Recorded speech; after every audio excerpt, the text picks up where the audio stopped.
All right, everyone. Welcome to the Tonto's Demise Week 11 recap. That song was You Might Know It by Joe Walsh. The title is A Life of Illusion. And that is because we had all three and seven teams this past week get a victory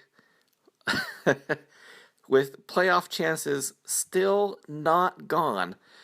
But obviously, they are super, super slim, and we are quite possibly living a life of illusion because all we really need is for Jimmy and Kevin who have 6 wins in the next 2 weeks. They just need to win one of those two, and the rest of us are pretty much toast. Uh, but we actually now have 5 teams all at 4-7, and we've got Josh in there as the oddball, right in the middle, right where he should be, at 5-6. But so yes, and that hence the picture I've chosen for this week is the 3-7 teams who came back from the dead to maybe live for another week, live the life of illusion. So it all comes full circle here. There's meaning behind every single thing. So just in case you were wondering, but I'm gonna try and make this one here short and sweet because we've got the Thanksgiving podcast coming up here. There's gonna be several of us for that, probably at least 5 or 6 of us. So that's gonna be a big one, and I don't want to go riffing on anything here. Just get down to the matchups here and save any good material for tomorrow, maybe in the podcast here. So let's get right down to Week 11's matchups. First, we had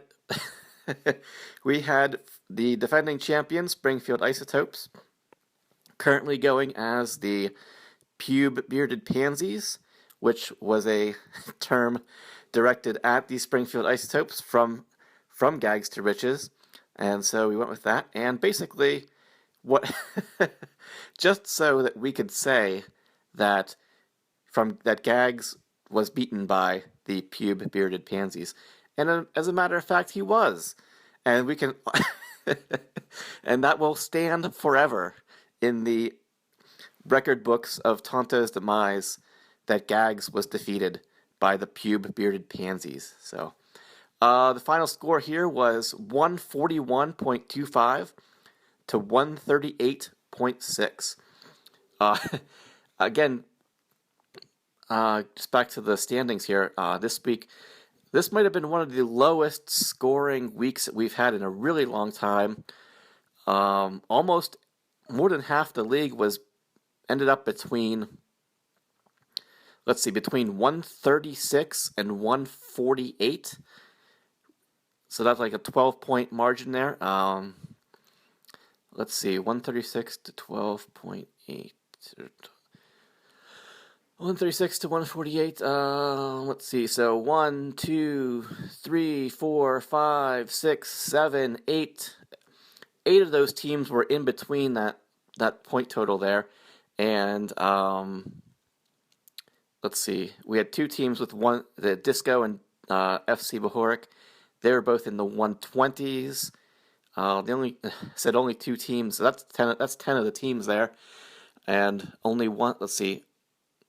Possum had 160, and only the Mighty Midgets had a good score with 189 this week. But let's get back to the matchup that we started with. Pube Bearded Pansies versus Gags to Riches. Quarterbacks, we had Eli Manning versus Cam Newton. Eli Manning 40.5 to Cam's 28.3. Let's see. Wide receivers, the Pansies had Brandon Cooks, Randall Cobb, and Jarvis Landry.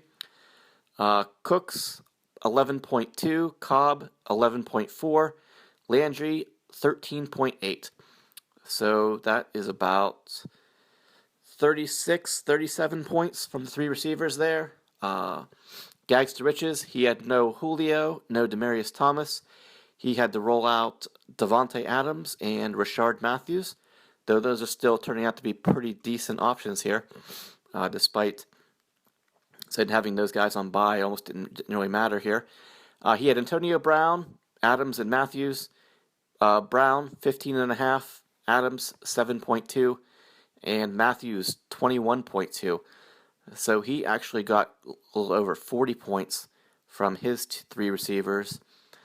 Running backs, we had the Pansies with DeMarco Murray and Garrett Blount. Murray 70 yards and a receiving touchdown. Blount 124 yards. So that is 16 and 13, 29 points. 29.5 points from the two running backs there. While Gags to Riches had Gore and Thompson from the Redskins. Gore had 50 yards and Thompson had 10, so only 6 points from your two running backs there. That had to be the biggest difference maker here in a 3-point matchup. Tight ends, we had good matchup, Jordan Reed versus Travis Kelce. Jordan Reed just under 13 and Kelce 17.3. Flex plays, we had Spencer Ware and Ezekiel Elliott. Ware 10.5, Elliott 16.7. Kickers, Yahoo has both of them at 5, Crosby and Gostowski. And then defenses, we had Kansas City for the Pansies and New England for Gags. Let's see. I think Kansas City's score, they didn't do too well. Yahoo says 10. I think it was 13, maybe something like that. Actually, no, I think it might have been 7. I think they actually lost some points because they didn't do too well here, and they lost the game. But New England did pretty good. Not great, though. They had 5 sacks, but they did, even though they didn't give up a whole lot of points, they did give up a lot of yardage. So that definitely didn't help you there. But yeah, Yahoo says 11. I think it was a little bit more than that. But it wasn't quite enough here. As I said, the difference was only 3 points, maybe closer to 2.5. So really anything goes a different way here, and the results could have been different. But that could be said of a lot of matchups this week here. So we had a lot of low scores and tight matchups here. So pretty interesting week. Gags to Riches, he drops out of first place to second. He is 7-4, while the Pew Bearded Pansies, back to Springfield Isotopes, now changing their name once again. They are 4-7, and they are in 8th place. Next up, we had good matchup here. Two teams were at 6-4, trying to move up in the standings. New Gods Mad Titans versus Possum Magic. And Possum Magic took this one down, surprisingly, I think. All things considered here, final score 161.95 to 147.45. All right, let's take a look at what happened here. Quarterbacks, Possum, Roethlisberger, 33.35. Carr from New Gods Mad Titans, he had about 44.5. So advantage New Gods there. Wide receivers, Possum had Kenny Britt, A.J. Green, and Dante Moncrief. As we know, A.J. Green went down on, I think, the second play of the game. Looks like he might not be out for the rest of the year, but he's going to be out for a while. So that's not good news for Possum Magic, even though he did... even though you won this week, you clinched a playoff spot, and you won a knockout pool. but you lost. You won, and you won some things, and you lost some things too here. So it's going to be a difficult road forward for Possum Magic. At least I assume. Kit said Kenny Britt, he had 9.3, AJ Green 0, Moncrief 13.7. So about 23 points from your two. Well, the two of your 3 wide receivers who did anything. As for New Gods, he had Doug Baldwin, Larry Fitzgerald, and Terrell Pryor. Baldwin, 20.15. Fitzgerald, 12.3. Pryor, 14.7. So that is about 47 points from your 3 wide receivers, so compared to 22. So this one's heavily in favor of New Gods Mad Titans here so far. But then we get to the running backs, and Possum Magic had, is it Robert Kelly, one of the couple running backs here, going back and forth for the Washington Redskins, and I don't even know how this managed to happen. The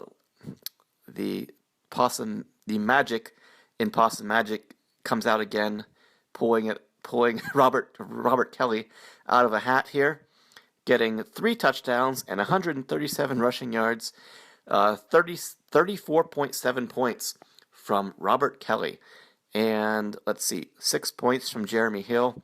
So a little bit over 40 points from your 2 running backs. And as for New Gods Mad Titans, he had a little bit of a problem this week with bye weeks. And he started Dwayne Washington and Damian Williams. And both of those guys got you absolutely 0. So that is one. So much for this matchup being heavily in favor of New Gods Mad Titans so far, because it just swung 40 points back over to Possum's side here. Let's see. Then we've got tight ends, fairly even, kind of Fedorowicz versus Fleener. Fleener 10.7, Fedorowicz 14.2. And then flex plays, we had Le'Veon Bell for New Gods and Procise for Possum. Fortunately for Possum, before Procise went out with an injury, that's probably going to keep him out the rest of the year too. At least the rest of the fantasy year. He got pretty much all of his points on a 72-yard rushing touchdown here. So that's like a 16-point play in itself right there. Plus he added a couple catches in your flex spot. But Le'Veon Bell had a good game. He had almost 150 rushing yards, 8 catches. He ended up with at least 1 touchdown. He ended up with 37 points, and Procise with 19.1. Kickers, pretty even there. Hopkins and Catanzaro. Yahoo says 5-6 in favor of Catanzaro.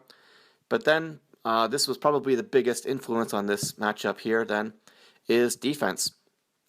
As New Gods Mad Titans, he went with the Philadelphia Eagles in a tough spot at Seattle, and it did not work out for him at all because he only got 1 point from the Philadelphia Eagles defense, while Possum Magic plugged and played the Miami Dolphins defense at the Rams, who were starting Jared Goff for his first start of his career, and it actually went pretty well for them. I believe Yahoo says 10, but if I remember correctly, because we were talking about it a little bit, the actual score was, I think, 25. So Possum outscored New Gods Mad Titans 25-1 here in the defensive spot, and that was said. Those were the 2 deciding factors in this matchup. So even though Possum had AJ Green score 0, and New Gods had both of his running backs combined to score 0, said it's those running backs and the difference, said it made up the difference in wide receivers for Possum, and then defense made up the rest of the difference here to give him the 14-point victory over New Gods Mad Titans. And Possum Magic, with that win, he moves up to 7-4. He's in 3rd place, while New Gods Mad Titans, he is in 5th place. He is now 6-5. Next up, we had a really close matchup. This one came down to Monday night. Everybody Ertz had a approximately 3-point lead over the Huber Squasher. So a Huber versus the Huber Squasher, and the Huber was a little bit ahead. Let's see. Actually, it was about a 4-point difference here. Taking a look at my notes, and let's see. Everybody Ertz, he had Michael Crabtree and the Houston defense going on Monday night. So he needed one or the other to do pretty well. Fortunately, he got an okay score from each one. Then we had Huber Squasher with Amari Cooper. So it was a battle of the Oakland wide receivers against the Houston defense also here. And it was just enough from the Houston defense to get a victory here. even though they gave up too many points, too many first downs, and pretty much everything, and they lost the game, you actually, I think, got 9 points from Houston holding Oakland to, I think, only about 30 rushing yards.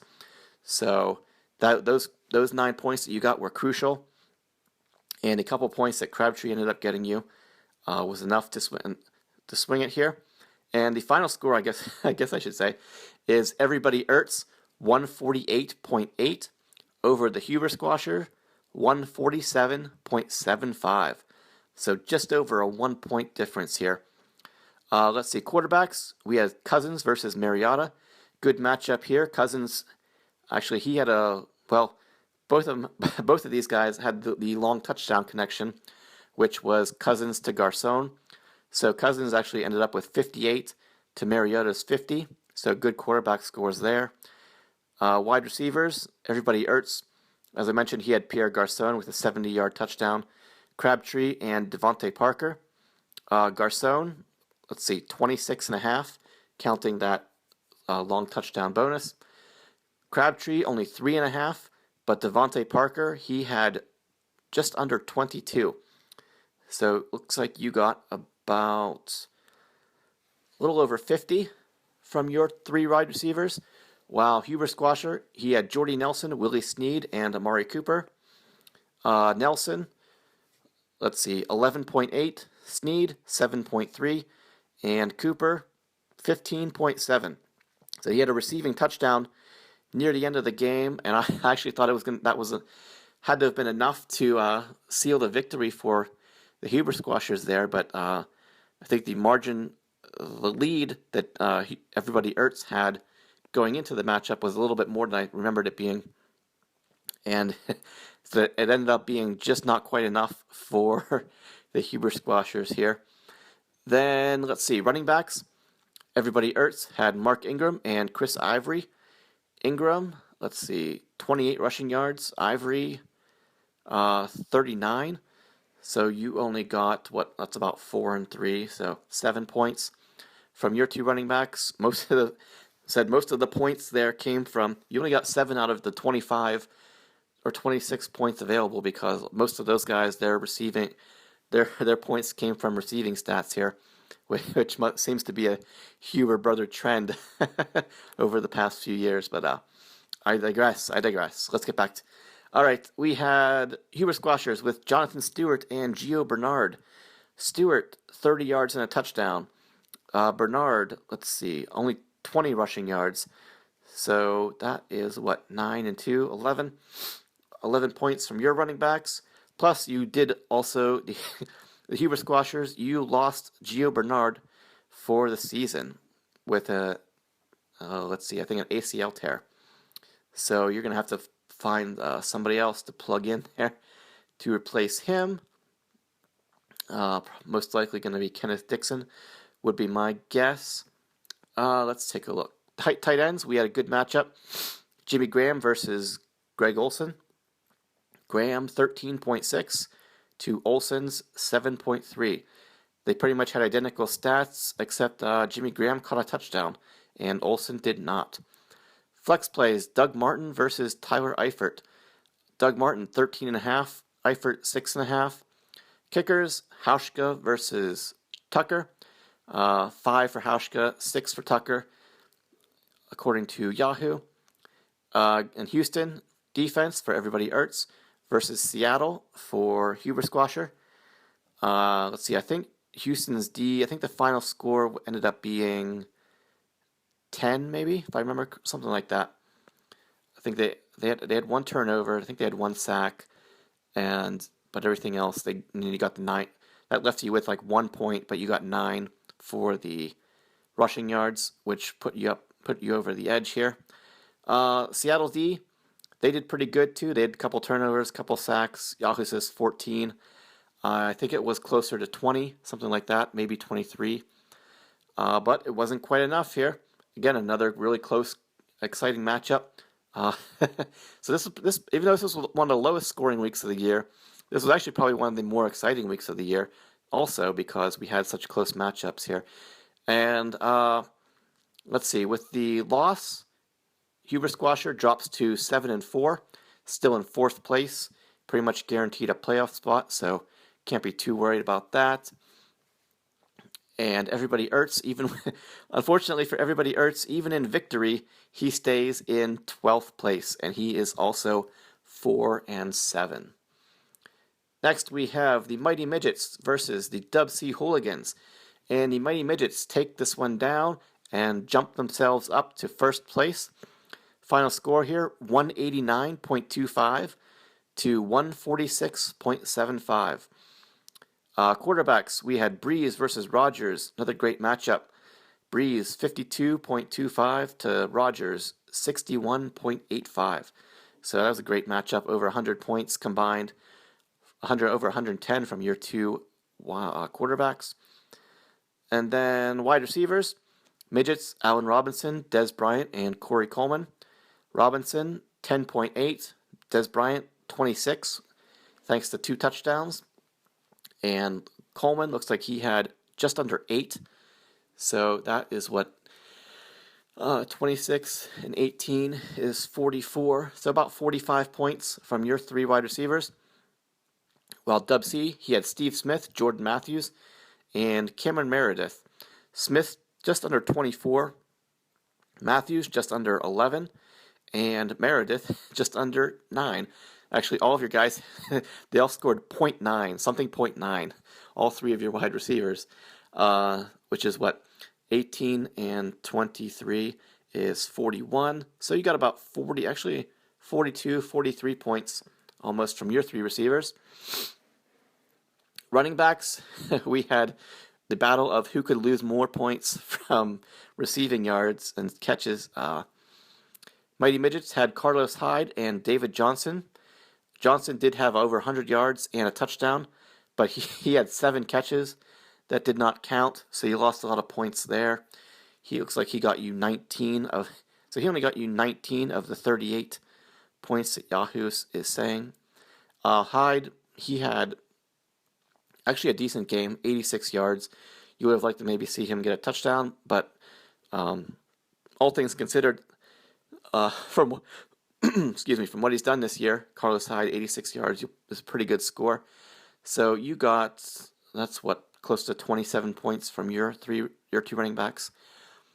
And then we had, for Dub C Hooligans, running backs, Tim Hightower and Lamar Miller. Hightower, 70 yards. Lamar Miller, he was just over 100, and he also had a touchdown. So that's 19 points there, plus 7 is 26 from your 2 running backs. So pretty good there. Then tight ends, we had not too much here. We had Martellus Bennett versus Delaney Walker. Bennett, 2.4. Walker, 7.6.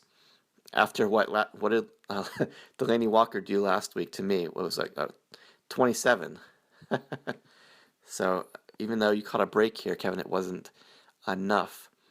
Then flex plays, we had Mighty Midgets with Jamison Crowder, 19.2 points. He had over 100 yards and a touchdown. While Golden Tate, back to being a dud, perhaps, he only got 3.1. Kickers, not much here either. Dub C had Franks. Midgets had Sturgis. Franks has 2, and Sturgis has 1. And then defenses, we had Carolina for Mighty Midgets and Arizona for the Dub C Hooligans. Carolina, Yahoo says 18. I think it was a little bit more than that. It was probably closer to 25 or 30, somewhere in that range, I think. Arizona, Yahoo says 11, and I think it was pretty close to that, even though they lost. I think they did pretty good in terms of yardage given up. Most of the points, we didn't talk about it in Possum's matchup here, but he did not use the Minnesota defense, who you're wondering how they Arizona's defense still did good, even though they gave up 30 points. But 2 of those touchdowns were, I think, a defensive touchdown and a kick return touchdown here. So that's how they got their 30 points. But although in terms of yardage, though, Arizona did pretty good. Yahoo says 11. It was probably more than, I think it was probably about 20, something like that. So you actually did okay there. It might have been even more than 20. I can't remember for sure, but not nearly enough. As let's see, so the big differences here were probably was about a 10-point difference there for the quarterbacks. Um, Crowder, he made a big difference there, 16-point difference, a 5-point difference for the tight ends. So it was a lot of little things here that went slightly in favor of Mighty Midgets that added up to getting him that victory. So that was like a 43-point victory here. So Mighty Midgets, like I said, he jumps up to first place. He's now 8-3, while the Dub C Hooligans drops to 6-5, still in sixth place. So you're still technically in a playoff spot, but who knows what's going to happen here these last 2 weeks. You're going to have to earn it. Next matchup, we had FC Bahorak changing his name to Darkwing Jet, going up against Cobra Brianna. And Cobra takes the victory here, 147.9 to 128.3. Quarterbacks, we had the gift from FC Bahorak earlier in the year in exchange for Odell Beckham Jr. Cobra got Tom Brady, while Darkwing unfortunately did not have his quarterback that he kept from the trade, Matt Ryan, who was off this week, and he paid for it because there was a 20-point difference here. Tom Brady, 55.2 to Colin Kaepernick, plugged and played for Darkwing, and he got 37.5, which is actually a decent score, I would think, from Kaepernick there. Obviously, you were hoping for a little bit more and maybe some garbage time, but it did not happen. Let's see. Wide receivers, Cobra had Diggs, Edelman, and Royal. Diggs, 9.7. Edelman looks like he had about 20. I think he had some rushing yards that you lost. So he actually had about 22, 21 maybe. Eddie Royal, 3.3. So you actually ended up with around 30 points, a little over 30 from your three receivers. While Darkwing, he had Beckham Jr., Mike Wallace, and Michael Floyd. Beckham Jr. only 9.6. Wallace, let's see, you lost a little over about a point and a half from his rushing stat, so you only got about 11.2 from him. And Floyd, 2 for 21, so only 4.1 there. And so it looks like you got a little bit over 20, about 22 points from your three wide receivers. Running backs, Cobra had Ajayi and Isaiah Crowell. Ajayi had 77 yards and Crowell had 10, so only 8.7 there. Let's see, Darkwing, he went with Rashad Jennings and James White. Tough spot there, just have to start James White, but you really, that's been one of the problems for FC all year, is having a bunch of flex running backs and trying to decide which one to start each week. In the flex, he went with James White, who had no rushing yards, but he did have a touchdown receiving. So even though you lost his 6 for 63, you did get the touchdown. And looks like Jennings had 85 yards and a touchdown. So that's 12 and 8. So you got 20.5 points from your two running backs. Let's see, tight ends. We had Zach Miller versus Cameron Brate. Brate 3.8 to Zach Miller's 15.1. But unfortunately, in victory here, there's also defeat and loss, as Zach Miller is now done for the year. So Cobra, who is your other tight end, the only tight end on your roster is Austin Hooper from the Atlanta Falcons, who has been pretty hit or miss so far this year, mostly miss. Maybe you have to pick up somebody off the waiver wire, see what you can do there about that, especially if you're going to be making a possible playoff push here.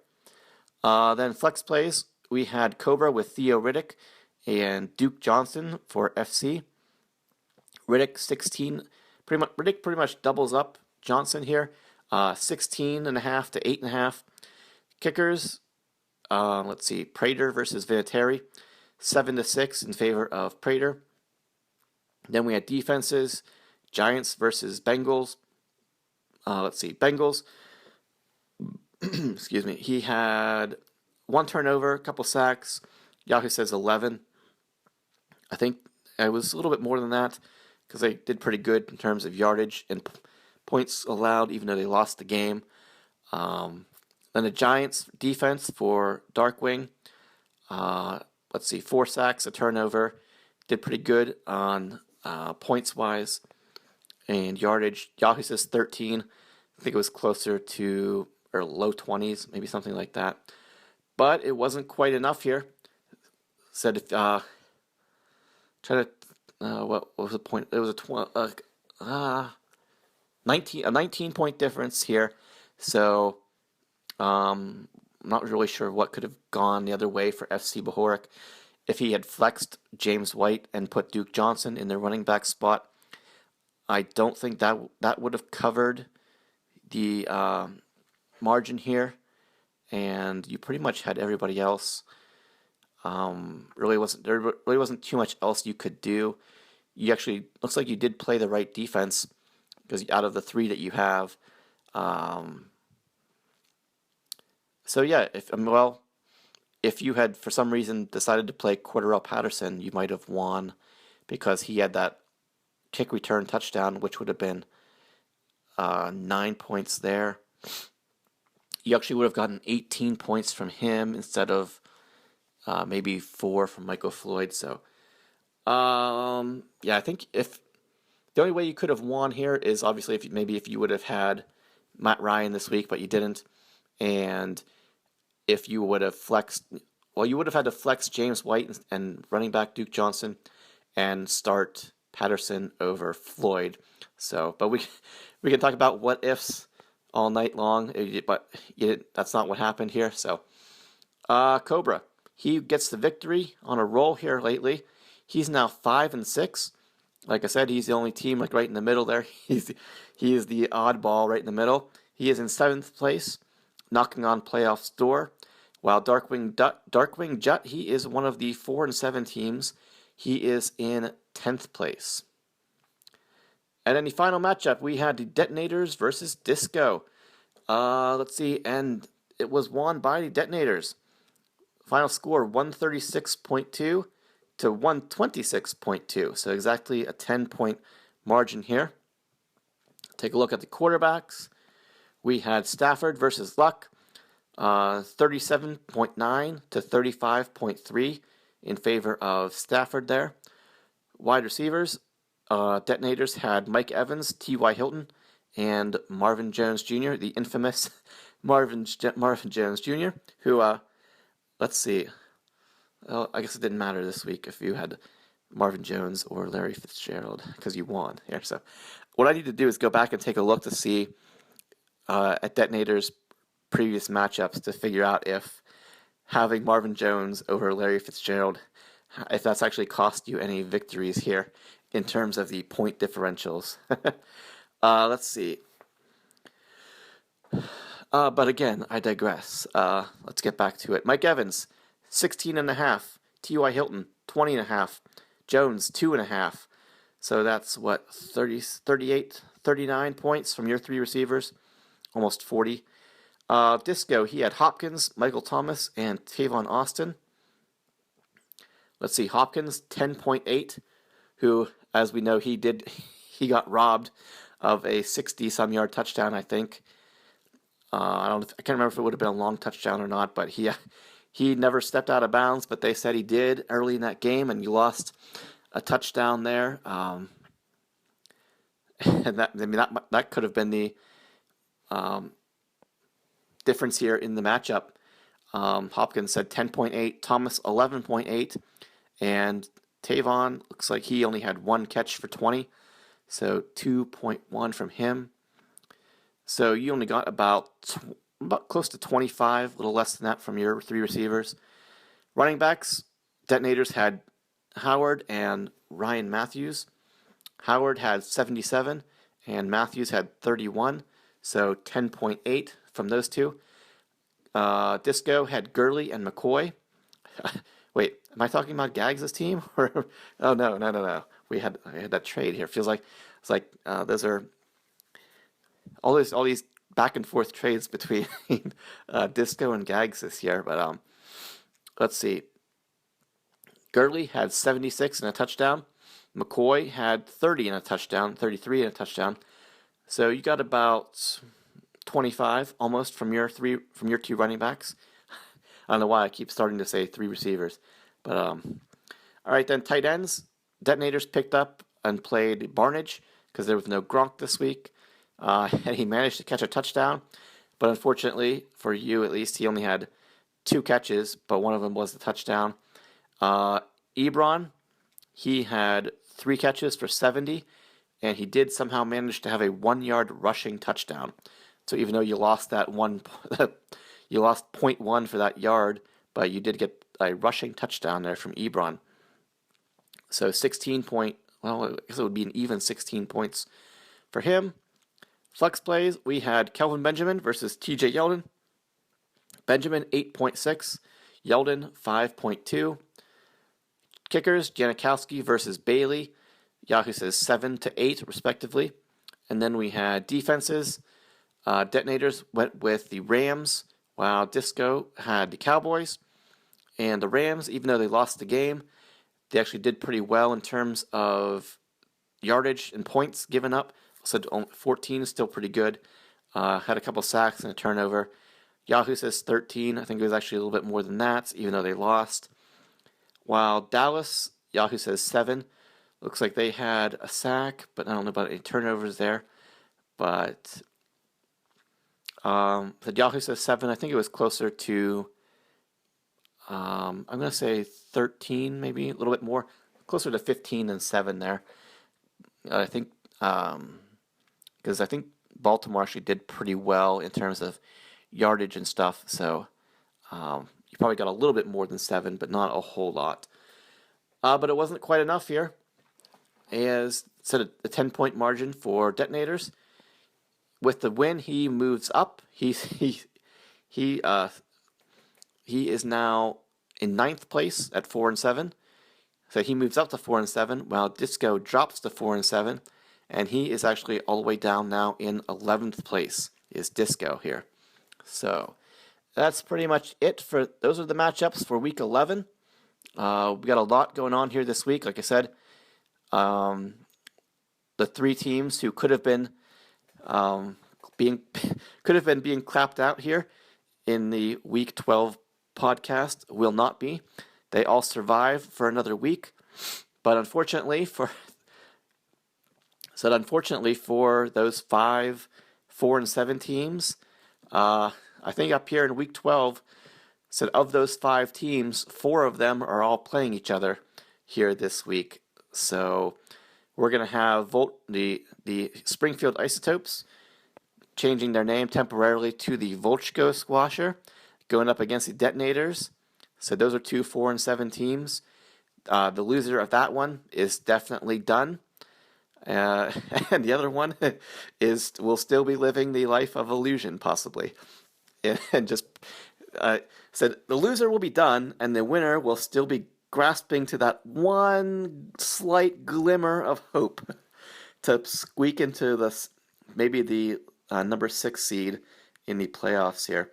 And then we also have Everybody Ertz versus Darkwing Jet. Both teams are 4-7. One of them is going to be done, and one of them will definitely be done, and one of them will still be holding on again to the glimmer of hope. The only team not playing themselves here is Disco, but he's got a tough matchup going against the New Gods Mad Titans, trying to avoid getting his 8th loss and being finished. But fortunately, at least for the team, all those 4 and 7 teams, if Disco can get the victory here, New Gods Mad Titans, let's see, all those teams at the bottom here are rooting for, since Possum Magic won in Week 11, and New Gods Mad Titans lost, and Dub C lost. I mean, all these people here at the bottom, we are now rooting for New Gods Mad Titans to lose his next two games and Dub C Hooligans to lose his next two games, because that would give us a big log jam at 6 and 7, and hopefully, said for those teams, um, that would at least give us the glimmer of hope. So we're rooting for all of us 4 and 7s are rooting. Well, we're rooting for ourselves, and we're rooting for Disco this week to maybe take down New Gods Mad Titans, because if New Gods gets to 7 wins this week, he'll pretty much I think be clinching a playoff spot and knocking Disco definitely out. Well, let's see, what are the other matchups? Well, like I said, the other teams are at the bottom here are rooting for Dub C Hooligans to lose his last two matchups. He's got another tough one this week versus the Huber Squasher, who is 7 and 4 in fourth place. Then we got two teams at the two teams at the top are playing each other here, maybe fighting for the first place spot with 1 week to go. Midgets versus Gags, that should be an interesting one. And then we've got another interesting one here, because nobody's really talking about Cobra Brianna. He's going up against Possum Magic, and he's about a 16-point favorite here to get the win, even though Possum has already clinched that playoff spot. We're talking about all those 4 and 7 teams, but here we've got Cobra. He's at 5 and 6. So the 4 and 7 teams, we're rooting for Possum this week, because we need Cobra to lose one of his last two games here. I'm not sure who he plays next week, but if Cobra can get the win here and maybe win next week, that would put him to 7 and 6. He might be able to squeak in a playoff spot, even though his point total right now is pretty far below all of the other. It's far. Between the teams that already have at least 7 wins, you're pretty far behind them. If New Gods Mad Titans get the playoff spot, you're pretty far behind them. You're about 100 points behind them right now. The only team you could possibly catch up to is Dub C Hooligans. You're only about 40 points behind him, 35 points. So, this week is going to be really interesting in terms of deciding playoff spots, who's going to be done. Will some of these teams live to fight another day? I mean, basically, so if New Gods and Dub C Hooligans can get things done this week, that would pretty much seal the deal in terms of it means it won't matter what any of those 4 and 7 teams do. They will be toast. And said Cobra, if that's what happens, then Cobra will be the only team fighting with probably Dub C or the New Gods for that last playoff spot. So, who knows what's going to happen? I'm hoping that things continue to be a big log jam, and it comes down to the final week of the season here. As we know, we are in the next to last week of the season already. Let's see. So yeah, we'll get into I think we'll get into the matchups here next in the upcoming podcast. I can't remember if we actually talk about the matchups during the big interview with everybody, or if Brian and Detling handle that themselves. But these matchups are going to be pretty interesting. At least 2 teams, maybe 3, are going to be put to bed for sure after this week, and we'll see just who's going to have the fighting chance for the playoff spots number 5 and 6 here. So, all right. Did I miss anything? Congratulations again to Possum Magic as he took down the knockout pool. And I think that's pretty much it here. So, all right, everybody. Thanks again for listening. If you made it assuming you made it this far, good luck to everybody this week. Look forward to seeing some people here either tomorrow at the podcast or maybe Friday at the Turkey Bowl. I think that's pretty much it. So, yeah. Have a good week. Happy Thanksgiving to everybody, and good luck in in the upcoming week here and for the rest of the regular season. So, and maybe, just maybe, we'll see you in the playoffs You never know. So, all right, guys, thanks again, and we'll see you back here next week.